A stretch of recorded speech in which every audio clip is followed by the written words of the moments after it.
today with a very important session on globalization, global news, and the role of the national media. We just want to remind our viewers that we had talked previously about the new Muslim media, then we had a special panel on the new international media, and today we're going to talk about the possibility of a global media. When we say international media, we are still looking at nation as a unit and interaction among these units.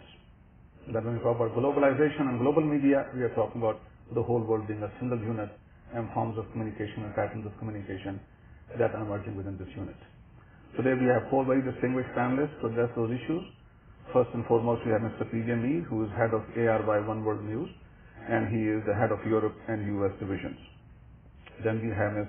Ina Dubinsky, who is from Soviet Union, and now she is the host of a program called Talk to America, a Russian language program, call-in program that is listened into and talked into by a large number of Russians living in that country today. Next we have Delinda Hanley, who is a friend of the community and news editor for Washington Report on Middle East Affairs, one of the very few newspapers that gives a balanced account of Middle East situation in this country. And finally, we have Mr. Heil, who was a former deputy director of Voice of America, and he's also author of a book that I'm holding in my hand, very appropriately titled Voice of America, A History.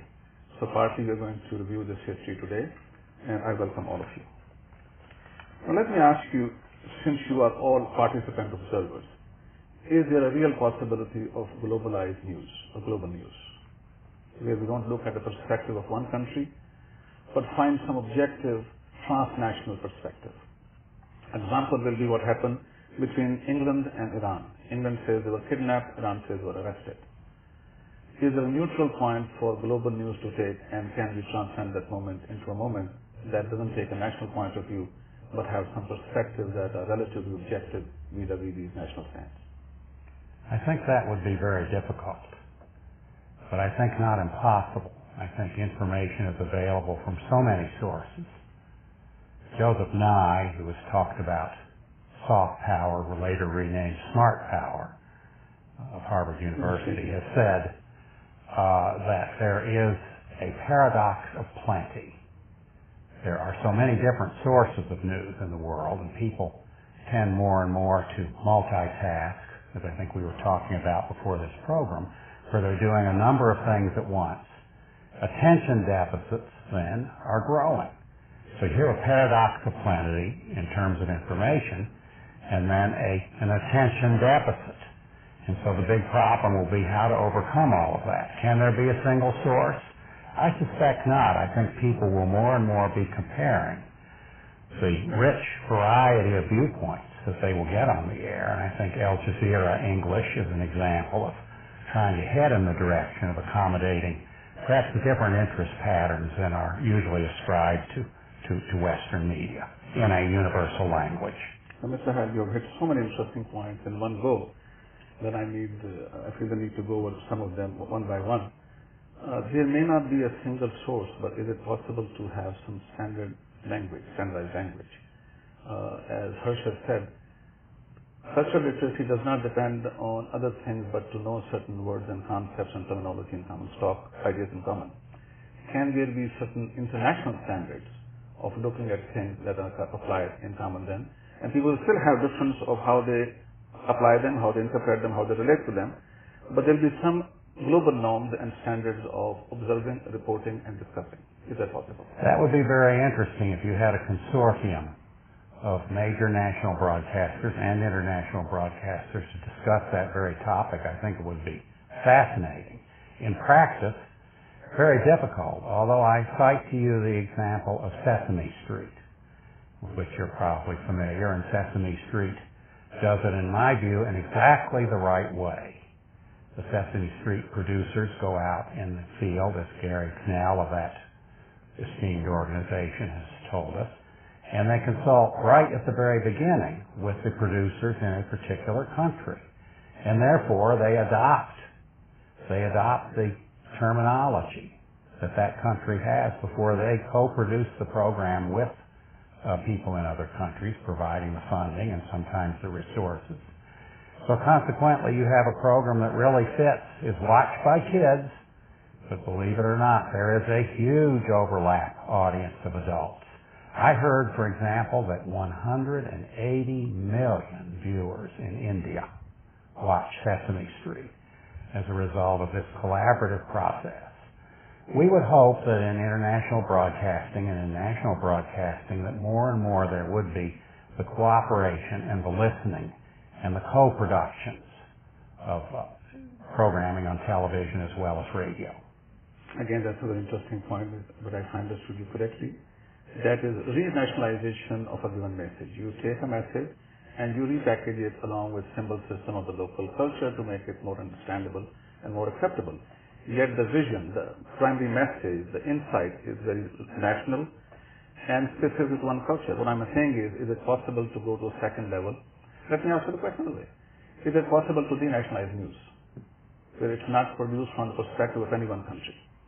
No, I don't think it's possible. I mean, in theory, it's a fantastic idea, but I don't think it's practical because, number one, you have to, with the international structure as it stands, you really have to restructure the whole thing again. And coming to your original question, that perhaps when we were talking just before the program about these sailors, but the British sailors being caught out and the world media reporting it. Everybody, I agree with Alan, because until and unless we don't have a variety of reporting, then you don't get the right perspective, because everyone has a different angle towards it. I mean, if the sailors were caught, perhaps by Iran, Iraq might have a different angle. The United States might have a different angle. Britain might have a different angle. So different kind of reporting, again, give you a better perspective of understanding of what is actually happening. But if you have one source, then I'm afraid it's just going to be one news. And one news doesn't suffice in present moment. Why does not have to one news or one source? Point is to have pluralism placed beyond nationalism. Can we think of pluralism beyond nationalism? That's the question I'm asking. Otherwise, we'll be asking for representation of everybody's thought in a single standardized, fixed and forced idea. I'm not proposing that. What I'm saying is media pluralism beyond nationalism possible? And maybe you can go to Russia and see if there's a lesson to be drawn from Russia. Sure, I'd be happy. I'd like to elaborate a little bit on what Alan said about success of Sesame Street. What we observe here is the success of introduction of American notions that did not exist in the countries where Sesame Street took roots. And that's a different, actually, notion and a different matter. The way historically attempts to create this common language, this common understanding, one perception of everything, and the good example of that is the common language Esperanto. We know where it is now. It's dead language, right? So culturally, I don't think it is possible to create the same perception of the same matters. Culturally, historically, people are different. They will always perceive things differently. And that's the advantage of communicating, of creating joint programs, of working together more, of communicating more, because you can always discuss different matters and you can find consensus, because that's how, the truth comes out. Okay. It looks like we are going to move in the direction of nationalist but cooperative moves. Will that be your judgment also? I think that that's the only way to go, really. It seems like language is so fraught, like a Palestinian terrorist and one, and is a freedom fighter. How can you decide? And if you have one superpower right now, what if they decide to do it Fox News way? That won't be a service to anyone.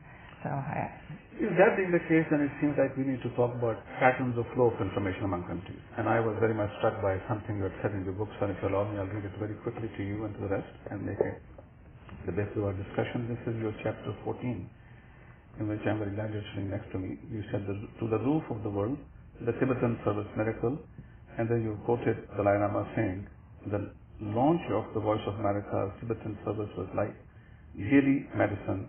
For the first time, Tibetans were able to get an alternative perspective on issues that had a direct bearing on their lives. Now, that